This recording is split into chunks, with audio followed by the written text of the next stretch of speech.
As it turns out, infrared radiation causes vibrations to occur in certain molecules, not all molecules.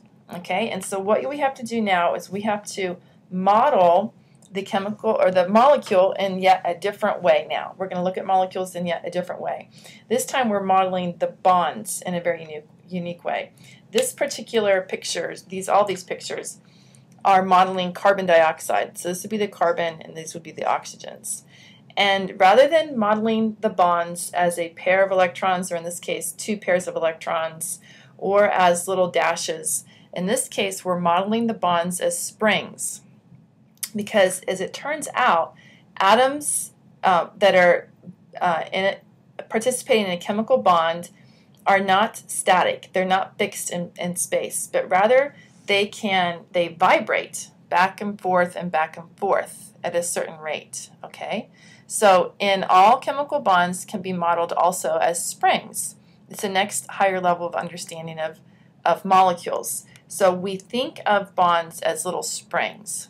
Okay, vibrating, oscillating back and forth.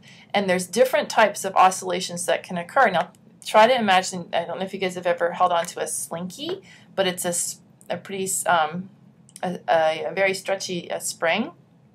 And if you're holding a slinky, there's 2 different things that you can do with it. You can stretch the spring and compress the spring back and forth, and that would be this kind of stretching motion.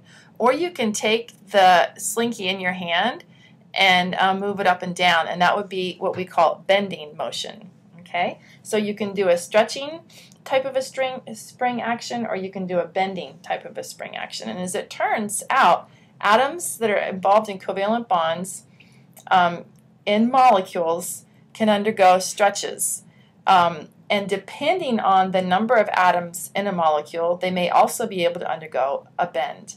As it turns out, molecules that have just 2 atoms are only capable of undergoing stretching. Molecules that have more than 2 atoms are capable of undergoing various stretching and bending. The stretching motion changes the bond length. Okay, the bond length is going to get further away and closer together, and further away and closer together. The bending action is going to change bond angles slightly. So although we modeled this as a linear molecule with a 180-degree bond angle, that bond angle changes slightly with the bending action. So this is a bend type of a vibration. This is a bend type of vibration that's going to change the bond angle from 180 to slightly less than 180. It doesn't bend all the way around, just slight bends. And then the stretching, this is a stretch. It's going to lengthen the bond angle, and this is what we call an asymmetric stretch. This side of the molecule stretching and making it longer, and this side of the molecule stretching and making this bond shorter. Okay, so this one's going to be shorter with the stretch. This is going to be longer with the stretch. Okay, so this gives us a more complicated but more realistic picture of molecules once again. We keep advancing our concept of molecules and the models that we use and the models that we need to employ to understand different physical and chemical phenomenon. So now we're recognizing that covalent bonds actually can be modeled as springs, and the bonds can undergo stretching and bending motion, and those types of bends and stretches are called vibrational motion. Okay?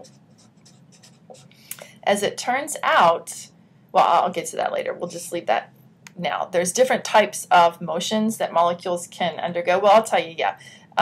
For example, one is translational, and that's moving in space from one point to the other. And we think of like gases and liquids being able to move all around, translating from one place to another. So we call that translational motion. This is another type of motion called vibrational motion, in which the atoms are vibrating, stretching and bending relative to one another.